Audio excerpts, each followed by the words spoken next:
tears in my eyes. The cream of the crop. Acknowledge me.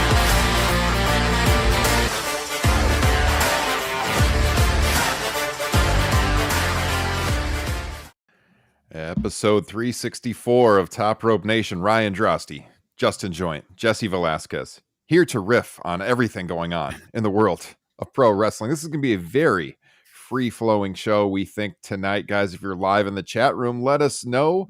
We're going to let you kind of drive the discussion tonight because, frankly, you know, there's 2 pay-per-views coming up in the next couple of weeks, but right now we're just kind of killing time until those pay-per-views happen. So we're going to talk a little AEW, a little WWE. We got some thoughts on War Games and how that's been structured on the WWE side. But I mean, outside of that, let us know what you want us to talk about. Justin Joint, how you doing tonight? Not too bad. Tired. I'm actually, you haven't asked yet, but you know, what's in the glass? I'm going back to the NAs for a while because I have been getting after it for the last week. Kind of need to take a break. That's all right. I respect it. Jesse, how you doing? So, Justin, I see a Guinness NA. I think I slammed 3 of those on St. Patrick's Day. Really? The NAs? Yeah, people just kept feeding me them. I was just like, I am going on a date in a couple of hours. I don't want to be hammered going into it. Can someone just get me a Guinness NA? And all of a sudden, they're like, oh, do you want another one? Sure. Okay. You want another one? Sure. Just they're pounding Guinness NAs. They're not too bad. I mean, just like with any NA, they taste like a watered down version of the actual thing. It's very true. And I do have a rhetorical question, Ryan. What is higher? The amount of IWC trolls and tribalists that are still on X, or the ABV of your alcohol from last night's Bear podcast? Yeah, I had an 11% beer last night on Bears Over Beers. If you guys have checked that out at all. Were you listening, Jesse? Did you check it out a little bit? I listened to half of it because like I'm a football fan first and foremost, but the Chicago Bears don't interest me as much, of course, as you. So, yeah. And I expect that. If you were to listen to a Vikings podcast, I'd expect you to listen to like half of it and then cut out. Yeah. What was that the was beer a fun you were show. drinking? Backwoods Bastard from Founders. Huh. It's Wow. kind of it's a barrel aged stout. It's got a bourbon taste to it. It's really good. It's like bourbon mixed with beer, basically. It's solid, kind of a scotchy taste to it too. I don't know how to describe it. I think you would like it. I haven't had it in years though. It's not really like a stout. It's not thick. It has like a thinner body to it, but it has that kind of bourbony taste to it. I don't know. There's not a lot of stouts that I like. You know, Guinness is really about the only one that I'll drink consistently. Mm-hmm. Part of the reason is like, I think there's a lot of them that are kind of coffee flavored, and I love coffee. The coffee in my morning is like the best part of my day. I don't like anything else that is like coffee flavored, like candies or drinks. It's just, I don't know what it is. It just does not transfer for me. I think you would like this one. Next time you're over, I will have one if there's still one in the fridge and pour you a little bit because it's all right. It's not real. It's not really like a stout. It's thinner body. It's not dark like the beer you're drinking now, like black. It's darker, but it's, I don't know, like more of a brown color. But it has that kind of whiskey taste to it. It's really good, but I hadn't had it in a long time. And, you know, given the way the last 3 weeks have gone for the Bears, I was like, I need something strong. Something strong to talk about this football team's implosion. And it was a good show. I did not go beer tonight, though. Yeah. Okay. No, go ahead. I went Yellow Rose. Shout out to our guy, Frank Pettiani. Hold that up. Okay. It looked pink there for a second. I was like, wait a second. The light's making it look a little odd. You can't really see the brown color too much, but yeah, it's Yellow Rose. I had a pour the other night and sent Frank a message, and because he recommended it to us, and I think we all tried it. It's good stuff. So yeah, I want the whiskey tonight. Oh yes. Thank you, Samantha, for reminding me. Dude, I was up in, actually, Jesse, take note here. I was up in your neck of the woods this past weekend and had, I mean, it's like a top 3 beer for me. It's a lager, but it's to me it was just like the smoothest, domestic light beer, but it was freaking incredible. Montucky cold snack. I think the closest we can get it around here, Ryan, is in Des Moines, I found out. So we need to maybe make a road trip down there. Holy smokes, those things are dangerous. If you got a cold can of that in your hand, you're going to be lucky for that to survive 10 minutes. Interesting. I'll have to try Where's it out of? I think Montana, but don't quote me on that. It would seem about right with the name. Okay. And it's in the Twin Cities liquor store, obviously. Yeah, we went to Brixworth up in Minneapolis because like they have all these weird wing flavors. They had like a pickle flavored one. They had a Cool Ranch Dorito one.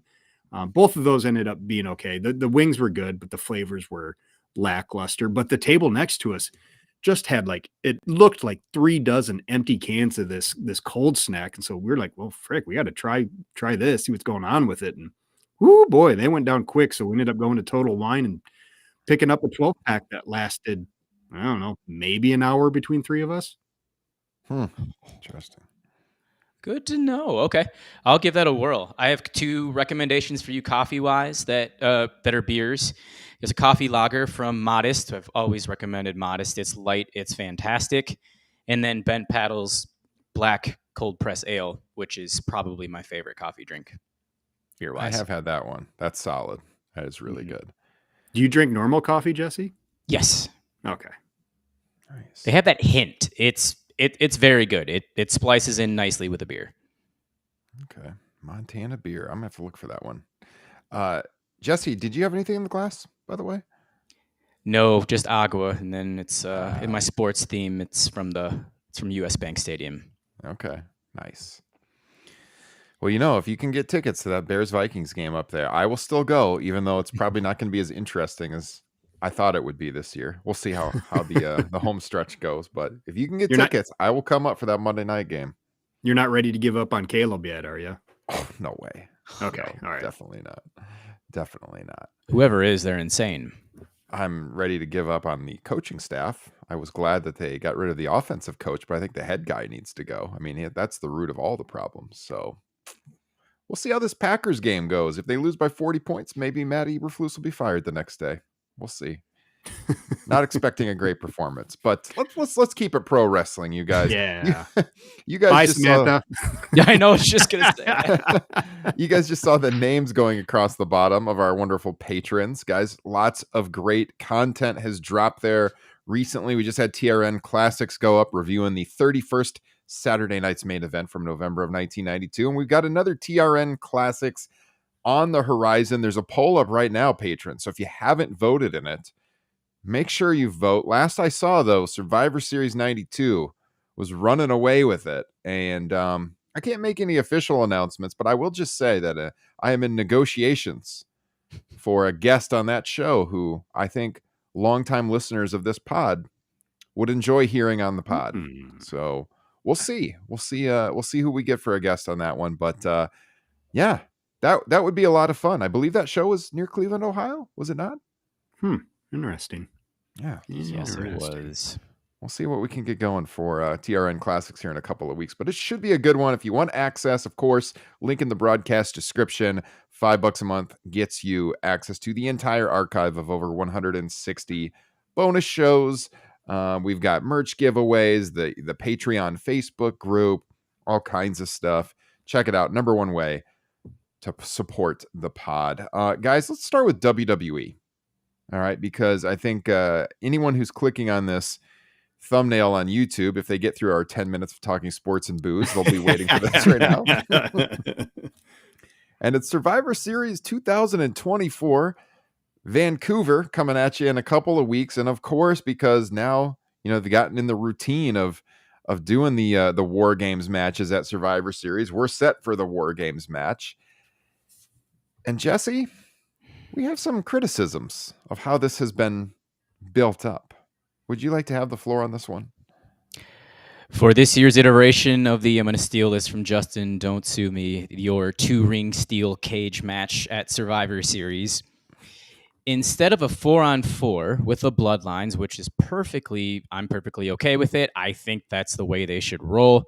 They're going to throw a 5-on-5 scenario in there, and they're just trying to pluck people out of thin air who are loosely tied to both factions. And you're going to find out later that one of them is not loosely tied to either of these factions. So, spoiler alert right there.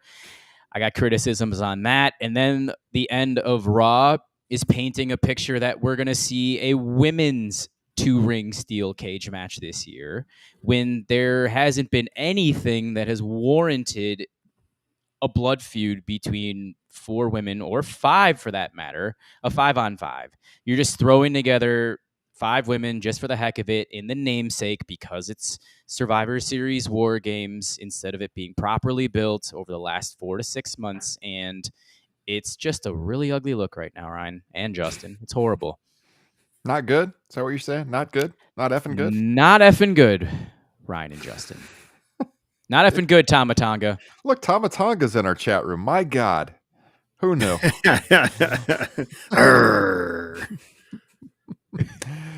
Yeah, we've given Hunter his due with some of the booking on the show, and then other times we've gone after Hunter since he's taken over. And I think we talked about on our last pod, with Crown Jewel and, the meaningless new title belt that's going to just become this trope every year they do a Crown Jewel because it's time to crown the new champion of, the double brand champion or whatever the hell. You're going to have your top world champions going at it on this show overseas on a Saturday in the middle of the afternoon. And you're just blowing one of the biggest matches you could possibly do just because it's that time of the year. And here we have that again, where now it's War Games has become the trope at Survivor Series. It's that time of the year. We have to do it. And honestly, I shudder to even call this thing War Games. I rant on this every single year on the podcast. It ain't War Games when you have no roof on the cage. I'm sorry. It's just not. You got to be trapped in there. I'm going to go back to X.com quick. There was somebody who is, I think, somewhat known in the wrestling community asking for recommendations to go back and watch a War Games match.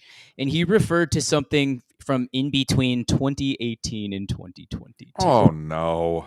Come on. When a lot of the comments were pointing him to Wrestle War 92. Yeah. Obviously, the best War Games match there was. Also, War Games 91. I think those were the two that I saw the most. But we're looking at this dude like, what? You want to see acrobatics with no roof over the cage? Okay, sounds good. 50 minutes long also, twice the time investment? No, go back and watch your War Games. That's the other thing. I mean, this match is guaranteed to go about an hour. I mean, when you factor in the long entrances, it probably will be over an hour, just given how these have gone in recent years. And yes, the greatest ones are half that running time. I can't say I'm really looking forward to this show that much. And yeah, I mean, the women's match, they don't need a women's War Game match right now. You just don't need it. I know Justin is pining for Survivor Series, though. He talked about flying to Vancouver. Yeah, I just couldn't book the ticket. No flights out of Waterloo, Iowa, straight to Vancouver. Otherwise, I would have considered it. Maybe you could have chartered a jet. Really got all in on it. Maybe your boy Elon could have sent you a jet. My boy Elon. Come on now. I will quit this pod. Speaking of X.com, guys, we are on X.com's Twitter. I still call it Twitter, although not very much anymore. Get on Blue Sky. It's blowing up. It's like old Twitter. All your best wrestling follows are there. I promise you. All 3 of us and the pod are now on Blue Sky. Check it out. Hey, I've got some questions. Okay. And just real quick, for anybody who's very pro WWE and doesn't really like the way we're slandering or talking shit about this double ring steel cage match, we have a lot of criticisms for the blood and guts, the AEW version too, where we think those go way too long. Like the whole purpose of this match is it's supposed to be like this bloodbath, just beating the crap out of each other, slugfest. And even over there, it's like, the match beyond starts and then we got like another half an hour. So it's a bit of a drag. It just means that everything that comes before the match beyond doesn't matter. That is what they're teaching this current generation of fans. And for anybody who grew up on the older stuff, that stinks. Having said that, I have the tiniest glimmer of hope for this year's men's one. If they can wrangle the time down and if we can get some blood, especially because it's a bloodline match. And, to me, there's three things that make war games. It's two rings, it's the cage all the way over the top, and blood, because it's supposed to be a super violent match. So I'll be very curious. Actually, that's really the only thing I'm curious about when it comes to Survivor Series is if there'll be blood in the War Games match. But have they hinted as to who these final competitors are going to be in this match? Because like I everybody's kind of assuming the fifth spot for the new bloodline is going to be The Rock, right? Do we think that's going to happen? Because I'm pretty sure his new movie's bombing, so he doesn't have anything else to do. Well, hey, Moana 2 comes out soon, so that one will blow up. I maintain, by the way, I don't want to get us too off track, but hell, the whiskey's flowing. Moana is The Rock's greatest movie. Yep. It's his best movie. It is. I'm sorry. Yes. No, I would agree with that. Yep. My text thread, I'm going to get us off track a little bit more if we go back. They're bringing their kids to go see it. I think the first weekend it comes out. I'm debating bringing mine. I will. I love Moana. I found out he saw the original Moana already, so I'm like, okay, sold. I still bring the earbuds. I think his best live action is still The Rundown. Like I was actually just thinking about this earlier today, trying to rack my brain as to what the last good Rock movie I saw that he was the star of. Because I think that first Jumanji movie wasn't too bad. Walking Tall is pretty good. Mm-hmm. Those came in within like a year of each other. The Rundown, Walking Tall, those were decent. Yeah, it was close. Yeah, I would say one of those two. Yeah. Sorry. Anyways, yeah, I mean they taped Raw, as Jesse was alluding to, for next week. So there was a tease of one new competitor. I don't know if we want to have spoilers on here. I know piss off too many people, so we won't talk about that. But put it in the private chat for me. All right. 1 second. That we can do. Thoughts on The Rock, Jesse, while I'm doing that? Being a part of it, I honestly, if they had left it 4-on-4, I'd be like, hey, this has been extremely well built. I'm a fan of where they're going with this, especially bringing Sammy back into the fold. I know that it was kind of rushed, but at the same time, hey, it warrants it. It makes sense. 4-on-4, bring the OGs back together to face the Timu version of the Bloodline. Although Jacob Fatu is not Timu whatsoever. No. Jacob Fatu shines every time he's out there, and he needs to take over. Are we still down on Jesse? Are you still down on Solo? As down as I am on him? Yeah. I mean, again, it's just the whole 3 in a million with a win-loss record. And he's starting to show a little personality, I think, the last couple of weeks. I think that it's been kind of fun, a little bit of a twist of the character. But at the same time, like, we've never taken him as a credible bloodline leader. I mean, we'd love to see the guy behind him take it. Mm-hmm. Yeah.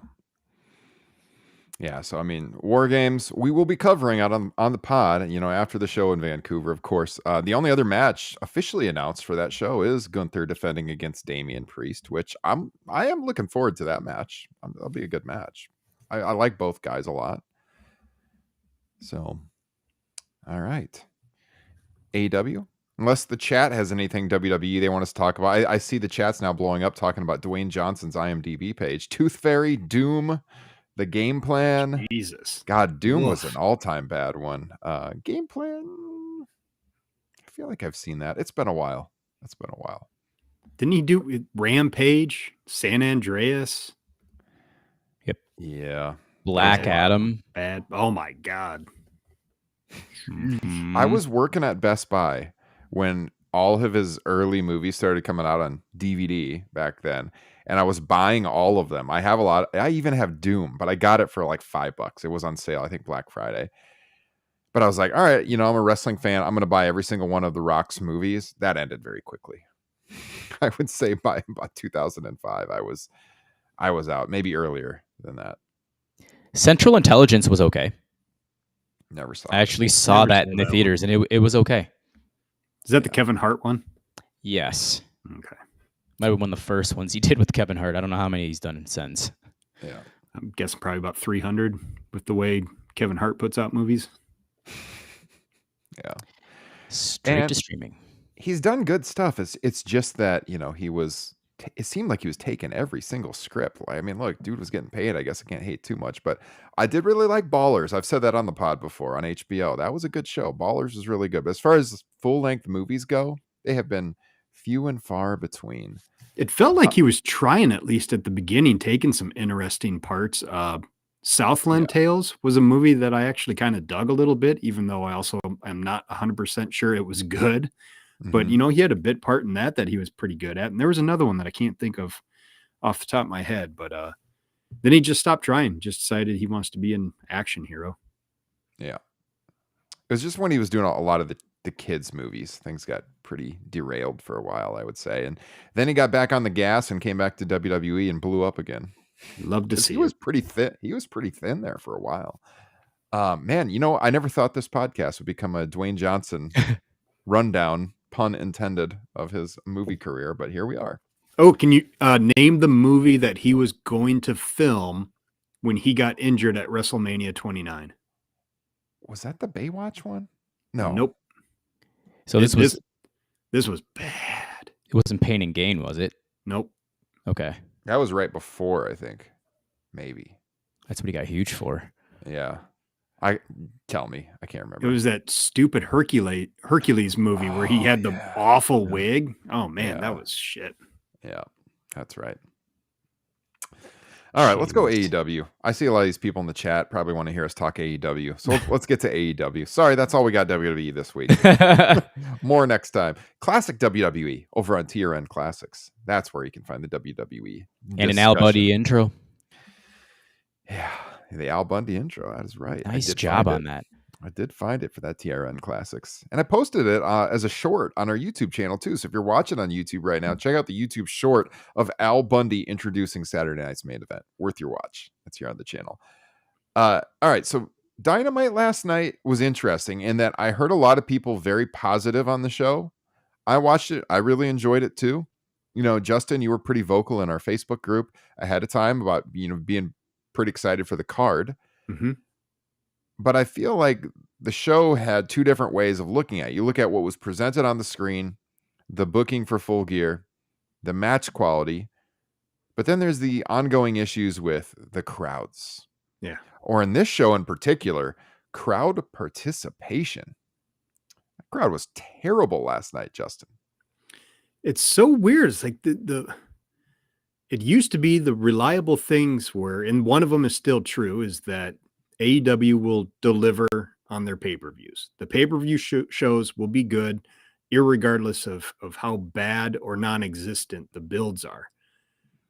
So I still think Full Gear is going to be awesome. But the lackluster crowds for the past few weeks is really worrying, and apparently Full Gear is not selling very well. So it's hard for me to wrap my head around when I'm watching the AEW product and it feels like it's getting a lot better and more consistent. And yet we're not seeing it, in ticket sales or enthusiasm for people who are attending the shows. And I know a big part of it is, as we've talked about before, is ticket prices. Not too long ago, they had Collision in Cedar Rapids, which is only 45 minutes away from my house. And I wasn't going to go, but it ended up being something my kid wanted for his birthday. So it happened, but I wasn't going to go because tickets were too freaking expensive for a Collision show that, they kind of just slapped together. So do you guys have theories? Is it just, high ticket prices where people are having to make a decision as to what they're going to attend, and the fact that people are getting what they want from WWE, which is the brand they grew up on. So they're just leaning more that way? Jesse, you want to jump in? Ooh, I'm starting to think that's part of it. Is they're gravitating back towards World Wrestling Entertainment because, again, they are selling out almost. I think they're selling out almost everything still. Has anybody heard any different? I mean, yeah, pretty close. And they're not really running many house shows. So, I mean, it's pretty much TV. Yeah. And so people always jumping for the TV. Yeah. Go ahead. Yeah. And then I think my gosh, when All Elite Wrestling was created, I remember saying that it was an independent on steroids, just with Tony Khan's money and like really good independent wrestling. It's now kind of starting to fall in line with Ring of Honor, maybe in the mid 2000s. I think in terms of the way that they're selling these things, I mean, call me if obviously they're doing probably twice as good as that.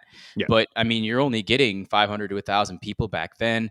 Right now, you're only getting about 2,500. That's really difficult to see. I don't know if people feel that the stories aren't strong enough because the wrestling I feel is still strong enough. They're now starting to pivot and reverse course with their storytelling and actually go through motions that to put them on the right track, because Full Gear I feel is on the right track with all of the matches and how that they've been built, but top to somebody's bottom. not clicking. Top to bottom, the card, they're actually like putting storylines in place for every match. It's not just the top of the card, you know?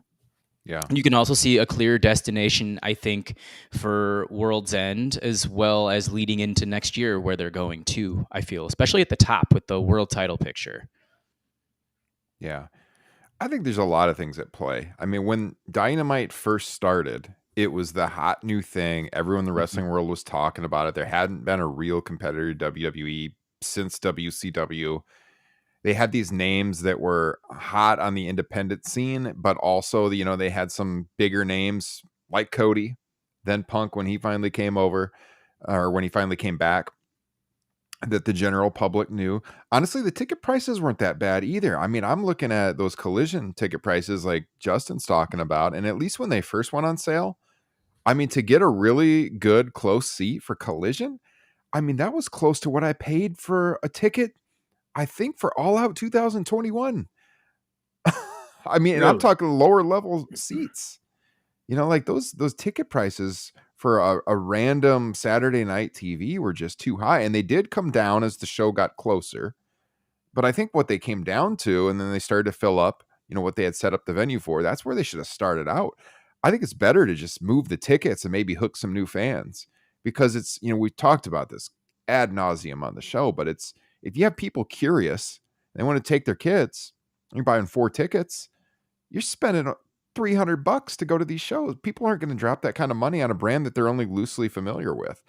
WWE, on the other hand, like you were talking about, Justin, what the reason for that is, and people just going back, I think for a lot of people, WWE is just like, that's the hometown team for people. That's what they grew up on. It has the familiarity. I mean, look, we're fair on this show. Sometimes we've been really high in WWE. Other times we've been really low on WWE. Of course, we root for AEW because we want competition.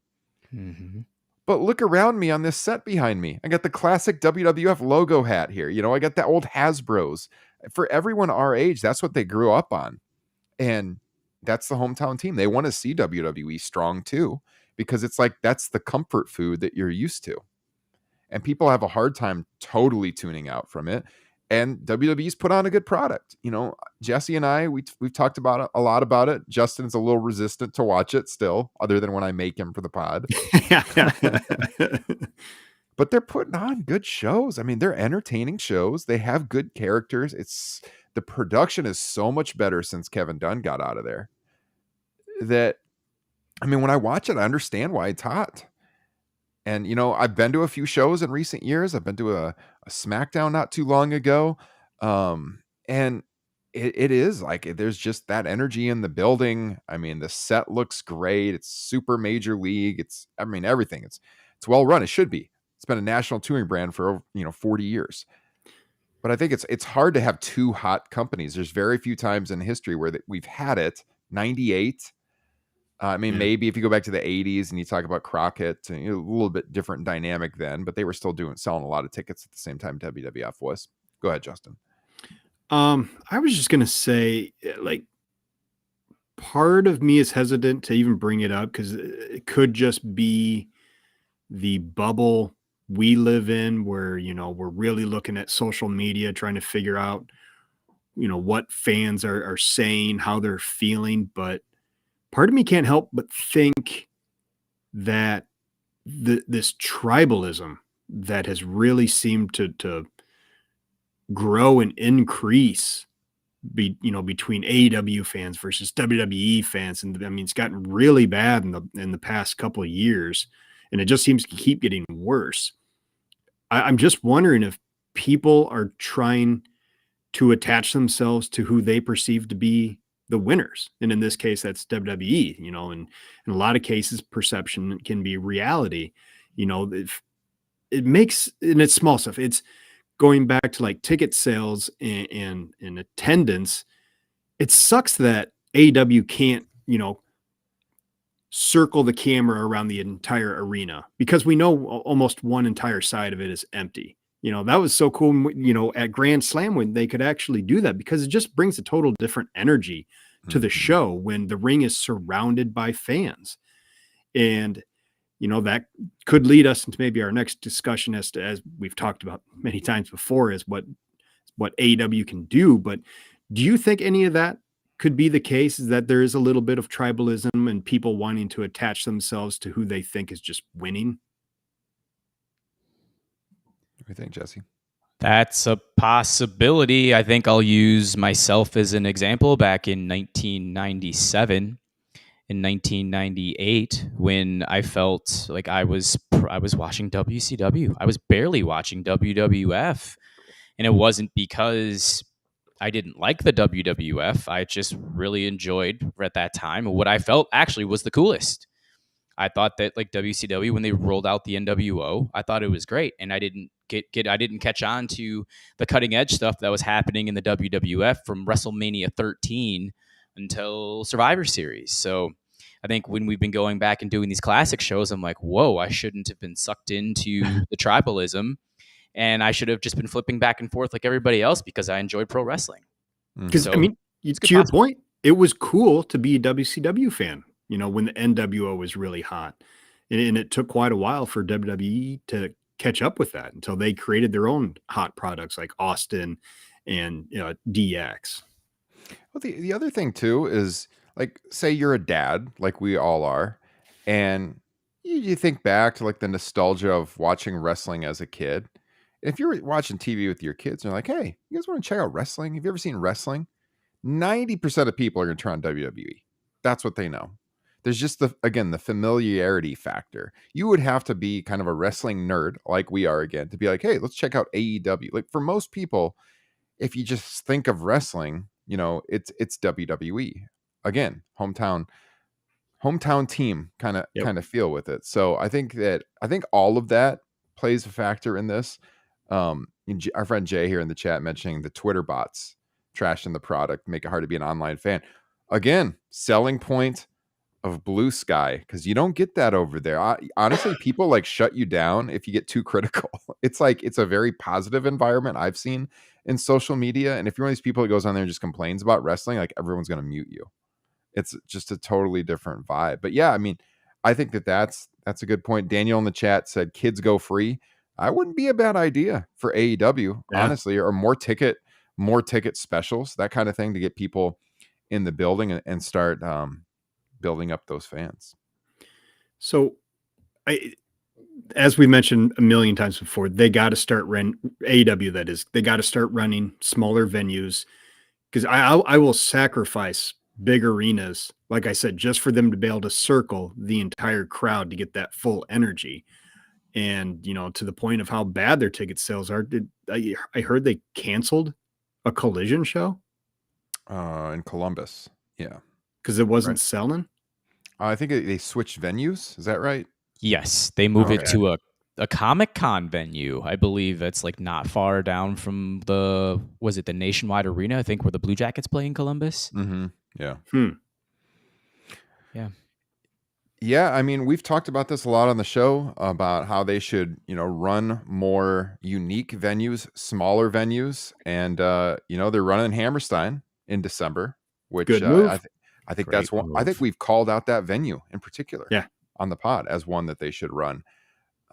So I was happy to see that. I think they should do a lot more of that, because it's always fun every modern arena looks exactly the same. Look, WWE is doing this big business, but like, no matter where they go, it all looks exactly the same on TV.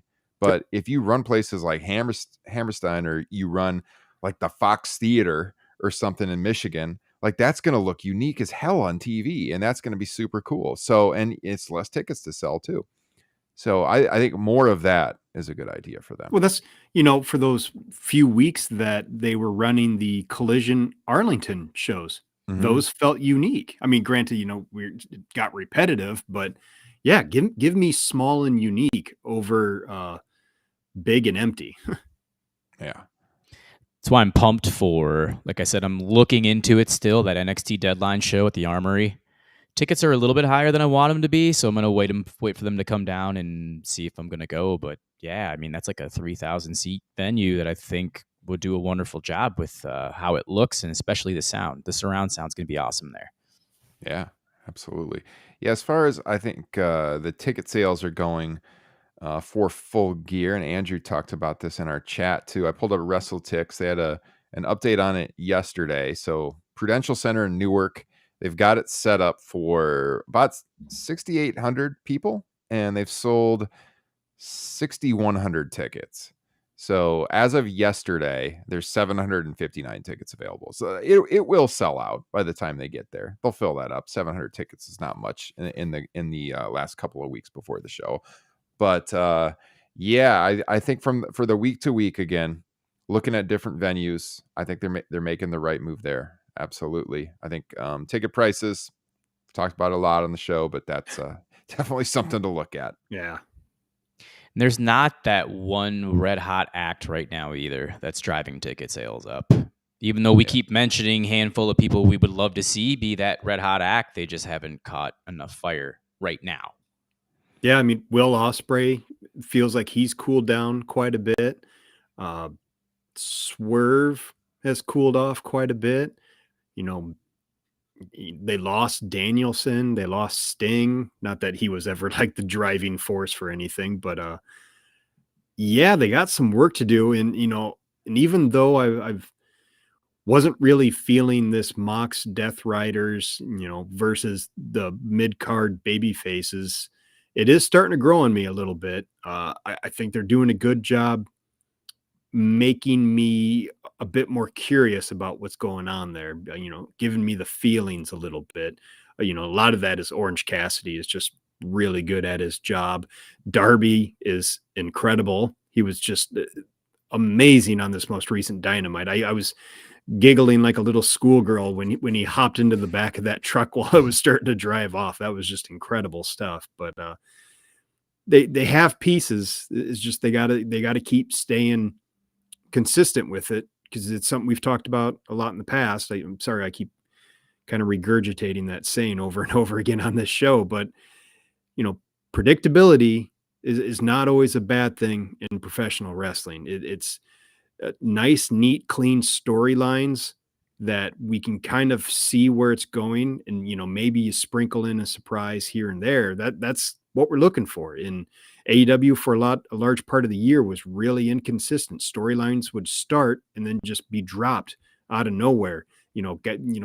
Guys and girls would go from babyface to heel, or vice versa, with no explanation. So it's nice that they seem to be leaning into a little bit more clean storytelling. Mm-hmm. Yeah, it's few and far between now. I think the only one really over the last month has been Chris Statlander. It's kind of a weird one that went from heel or face to heel to face. But other than that, yeah, everything's been pretty consistent.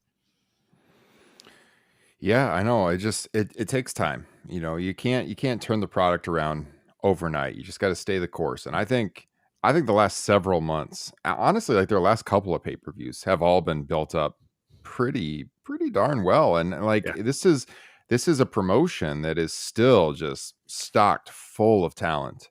I mean, we talk about all the time about the future world champions. Last week on the show, we talked about, I think it was last week, the secondary champions and who should hold those belts. And it's like, there's tons of options. Now you got Speedball Mike Bailey, apparently breaking tonight, is on his way over to AEW. I mean, like that's not going to move the needle for the general public, but hardcore fans are going to be excited about that, and however they bring him in and debut him. He's had a lot of buzz online for years now. You guys have any ideas on how you think they should debut him? I know I didn't tell you I was going to throw this question at you, but anything that's come to mind at all since you heard the news? No, I'm just relieved AEW finally got a small flippy guy for some matches. That's a relief. It's what they need. I mean, he's in the chat right here. Jay, he texted me right when we saw the news, and he was like, they should just put him in the Continental Classic right off the top. Oh, yeah, great idea. Perfect. Yeah. Makes the most sense, I think. They'll I get mean, buzz out of it.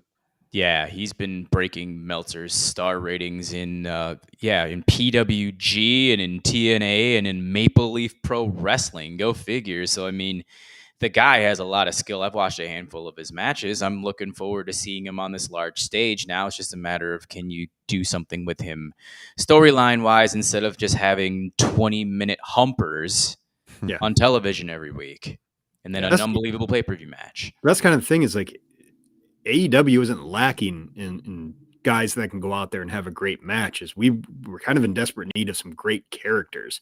Yes. Which, talking about, the slump that they're in, although like we've all been enjoying it quite a bit lately, but looking for something to get them hot again. You look at maybe the story they're telling stays consistent. If they have an end game, and then you look at the names that could be coming back with Omega and Copeland and Kingston, hopefully sometime in the near future, and things could change really quick for AEW. Yeah, I mean, getting Omega back is going to be huge. He is one of those guys who's never been to WWE, but always has the buzz, and he's been gone for so long that I think there's going to be some momentum when he comes back for sure. In the interview that was odd today was Sean Ross Sapp saying that he doesn't. Well, Justin mentioned it last week. He's just said that he's like, why are they going back to New Japan? He just says right now he doesn't want to take a spot away from someone on AEW right now, and he doesn't feel like he could add too much to a storyline at this moment. Which means my guess would be like leading into Revolution next year, and as long as he stays healthy, of course. Diverticulitis, got to keep in mind he had that a year ago. Mm-hmm. But yeah, I mean, Justin made the great point last week about that. You don't bring him back unless you have something for him. Don't just bring him back to bring him back. They need to bring him back in an impactful way. And if they can do that, then you can parlay that into some real hype and hopefully some ticket movement and a big pay-per-view buy rate. Because you just throw him on the show and just wrestling, Kenny Omega's back next week, and he just has some match that nobody cares about. That's not going to do anything for you. So you only get so many of these top guys making these anticipated returns after like a year off, that you gotta really make something big out of it. So I was glad to hear that they're not rushing it back by any means. And treat Omega like, the top singles competitor he is too. I didn't hate his trios run or his tag team with Hangman was awesome, but we need a strong singles run for Omega. Belt Collector Part 2. Yeah, exactly. Yeah. Anything else from Dynamite you guys want to talk about? Like, there was so much stuff I liked. That Julia Hart promo was freaking awesome. Yeah, that was really good. That was really well shot. I mean, anyone who listens to this pod knows how high we were on Julia Hart for months and months and months, before she got that championship win, on everything that she had done to improve. And, the women's division's really going to go up a notch when she gets back, let alone all the talent they already have there. I think since Penelope Ford has come back, she's been a breath of fresh air too. She's been really good. I know she took the L this week, but I mean, she's been great since she's been back too. I mean, I put this AEW women's division up against any wrestling promotions women's division.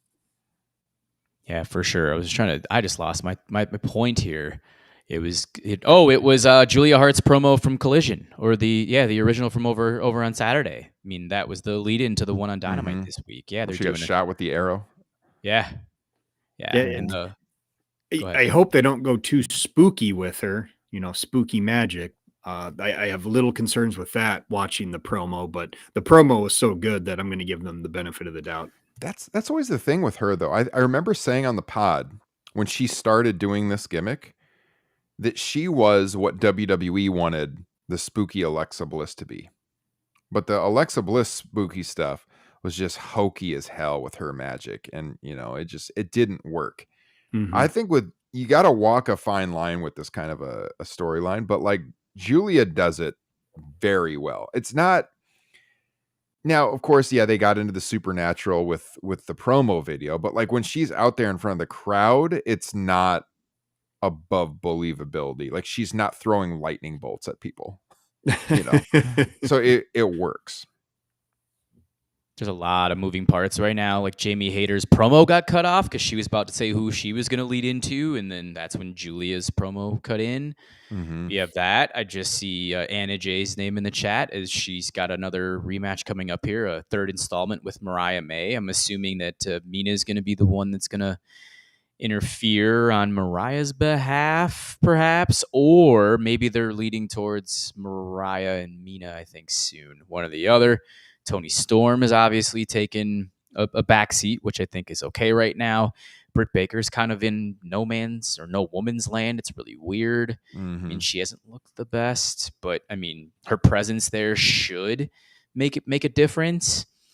Harley Cameron, from what I read from a lot of people, the character is fantastic. Yeah. She's So hilarious. so maybe they'll do something with her. I mean, who the heck knows? Yeah, there's just a lot of women, and who knows what's going to happen with Camille too. I think once this Mercedes Chris Statlander match is done here at Full Gear, who knows? I mean, maybe Camille splits off with Mercedes and she takes off and feuds with Mercedes or goes on to bigger and better things. I mean, she went undefeated for 3 years. I mean, she's had a presence. Yeah. I don't understand why Sean in the chat hates boobs. I didn't find anything wrong with that segment. I will say, like, for Harley Quinn, it wasn't her most funny segment. She's done a lot of stuff on Collision that's been really, really funny. It was fine. It wasn't her best segment in recent weeks, but you know, there were other reasons to like it. Yeah, Harley Cameron can't hit them all. Yeah. Surprised that FTR took the loss in the main event? Yes, but I surprised in a good way.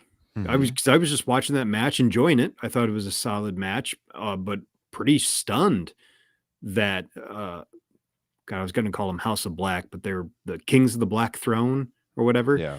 And happy to see that too. You know, I want to see more Malachi Black. You know, hopefully he can really get his feet underneath him with a steady run.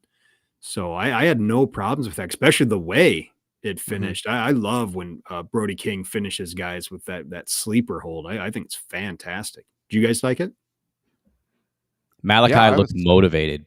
Yes, exactly. That was a big one. I mean, and also not only that, I was curious if the PWG Tag Team Championships were on the line last night, just with the way they were working. I'm with you, by the way, Justin. I thought it was a happy surprise because, sorry to interrupt you, but yeah, I'll just chime in real quick. Happy surprise because going in, it seemed like, all right, of course FTR is going to win, but they didn't. And, you know, extend this chase that FTR has, you know, getting back into the title picture. I'm totally fine with that.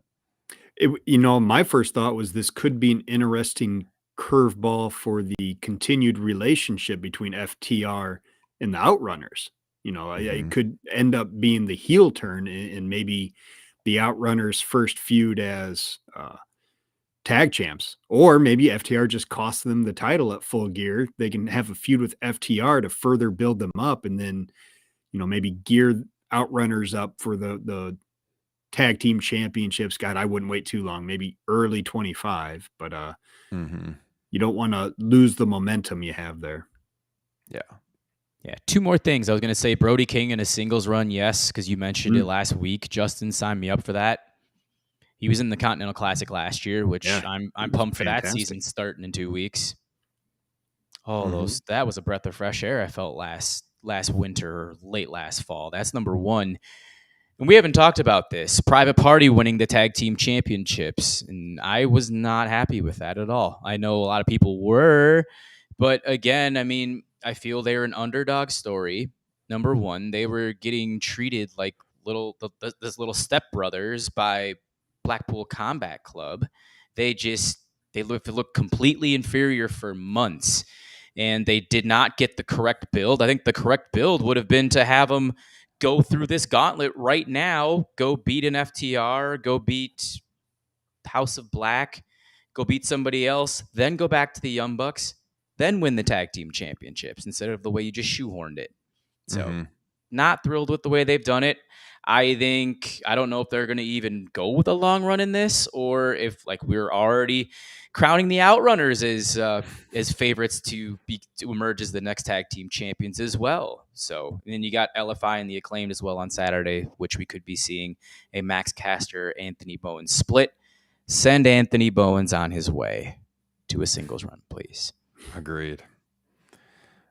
Yeah, I kind of agree with you because the match they had with Private Party before the title win was so good, and it kind of felt to me like if you were going to pull the trigger on the championship win, they should have just done it there rather than just immediately running it back. If you were going to run it back, I agree they should have had to go through more to get up to that point. And now you're in this weird situation where you have this super hot team and the Outrunners who are so entertaining, but it's a team, like to Justin's point, that's not going to last a real long time. Like it's this novel 80s throwback thing, and it's entertaining, but it has a shelf life. So you don't want to wait too long. Right. Yeah, so, yeah, absolutely. We got a super chat from Sean. Let's go to that one. Thank you, Sean, for the super chat. Statlander to me is just so bland. And then she turned face. Why? Thoughts? I liked her more as a heel as well. Yeah. She was doing great work with Stokely. Agree. I think there's more meat on the bone there. Mm-hmm. Yeah. No, it feels like they wanted somebody to go against Mercedes. And so it was like, well, we got to turn her then. If we want her in that title picture, I think it was necessitated by the match they wanted to book rather than the character that they should be booking, I think. And that's a problem. I agree with you, Sean. She was much better before. It seemed like the epitome of like Tony just laid out his women's roster in front of him and just like was trying to figure out who Mercedes could face next. And he was just like, oh crap, I don't really have anybody ready for that. So I guess I'm going to have to do a little flip flop with Statlander. Plus, he probably sees the dynamic of Camille and her, two pretty strong, bigger women that he liked that dynamic in the feud. So he probably felt like, well, I guess I got to flip her to the babyface side. But I agree, not for the better. Definitely not for the better in that case. And if Statlander is unsuccessful, which she might win this thing. If she is unsuccessful, watch her get elevated to the world championship picture instead, because that's been kind of a trope of Tony Khan over the last 2 to 3 years. When the TBS title was introduced, whoever loses it immediately gets thrown in the world title picture. And it's so odd. You need to stop doing that. Mm-hmm. Anything else? How have you guys, let me throw this at you because I saw some criticism out there. How have you guys felt about the booking of Jay White since he's been back in the fold? Good, bad, indifferent? It's still kind of wait and see for me, because I am curious about a Jay White babyface run, but there is something just kind of inherently yucky about him. I don't have a better word to put it. It's just there's something about him. I see him and I want to boo. But the flip side of it is I freaking love Juice Robinson. Yes. And so like being attached to him, it's like, okay, well, I do maybe kind of want to cheer him a little bit. And I'm really digging Hangman's heel run. Yeah. So there is part of me that thinks it should be working better than it is, but they also just haven't done enough yet. I'm kind of just waiting for the other shoe to drop as far as this story goes. Yeah, I think he's been booked strong enough. Like he got a win on pay-per-view over Hangman, who had just, beat Swerve. So, I don't agree with the criticism that they haven't pushed him hard. I think they have. I mean, if you're not going to make the guy world champion, which of course they're not going to do, or give him immediately some kind of title, I think the win over Hangman in that scenario, at Wrestle Dream, coming off of All Out, like it's about as strong as you could do for the guy, putting him back in the fold. But yeah, it kind of, he had the 6-man run and everything. He had a world title match on pay-per-view during his run in AEW. I do think he's a guy whose ceiling is higher than he's shown in the company so far, though. Agreed. he's been heavily protected as well. I think in the Continental Classic, I mean, he only lost one singles match. He lost in the triple threat too, but it's just super odd seeing him as a face right now. I think once he goes back to being a natural heel like he is, that's when his stock is going to rise. Because I've mentioned, I think it took a while for me to grow, or just for Jay White to grow on me.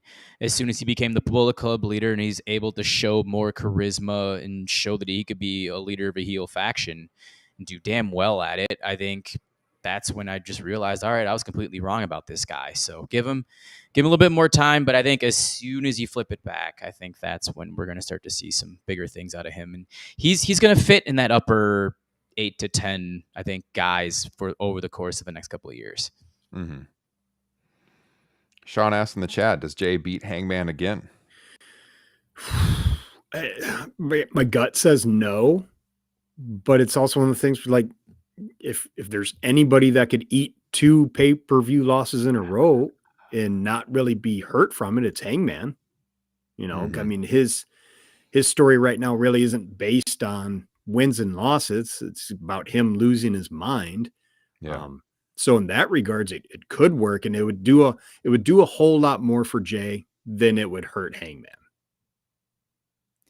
If you put it that way and it makes him more of a berserk human being, then I'm okay with it. But I mean, he lost 2 or 3 times to Swerve last year at the same time, and I get it. I mean, it really helped elevate Swerve. Fantastic job. It was the right move in that moment. We're definitely not second guessing that one, but at some point in time, when is it going to devalue his character? It has to at some point if he keeps losing.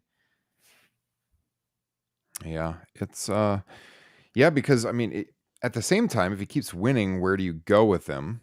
Because just again, the heel face dynamic, he can't really get into that world title picture right now with Mox. So there's a ceiling on where you can go. I mean, you could insert Jay White into that picture.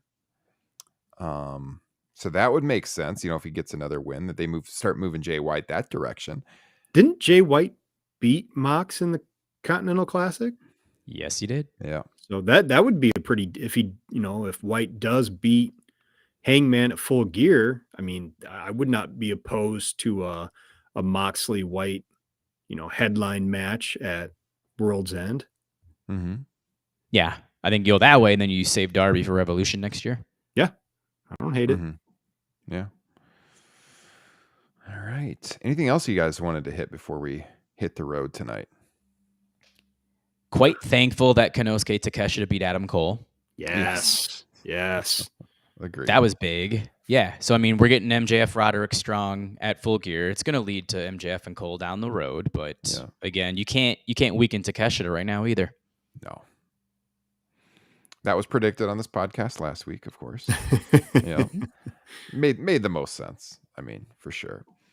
So again, this was a pretty loose show, you guys. We were expecting it to kind of be this way, where we were just gonna throw some topics and be pretty loose tonight. Didn't think we'd get on that Dwayne Johnson tangent, but that was fun. Never know what's gonna happen on Top Rope Nation. But sometimes these shows are a lot of fun because a lot of times we come in and we have like a hard focus on like reviewing this show. We're doing a preview of this show, but sometimes honestly, we came into the show with zero format. We had no idea where we were going. We got a pretty active chat room tonight, which has made it fun again last week too. So 2 weeks in a row where you guys have been very active with us, and we appreciate all of you who tune in live. And again, like I said at the top of the show, if you are not already a patron, you're gonna want to be a patron. Not to block your video there, Jesse, but that's fine. Here, I can do this.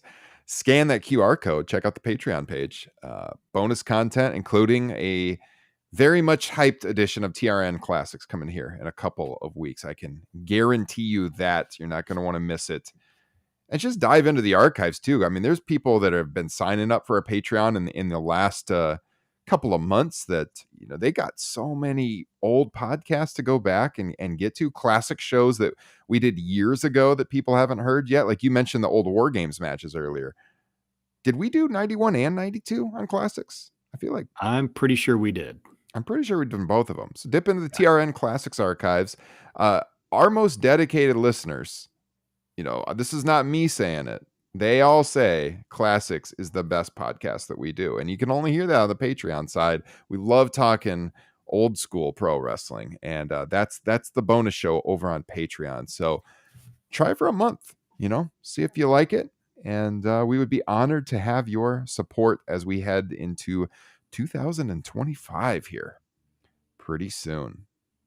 This show has been going for almost 8.5 years. Wild, you guys. It's incredible. Hard to believe. 300 and craft. 300 and what was it? 60 some shows or something like that here on the main feed, and another 160 on the Patreon feed. So that is a lot of. Sometime I should figure out if you laid out all of our podcasts and you just played them one after the other, how many days it would take you to listen to the whole thing. I can't even imagine how many hours that would be. That would be fun to know, though. You're in thousands. Thousands and thousands of hours. Yes. All right, everybody. With that, we're going to hit the road. Hope you enjoyed the show. Thanks for your support.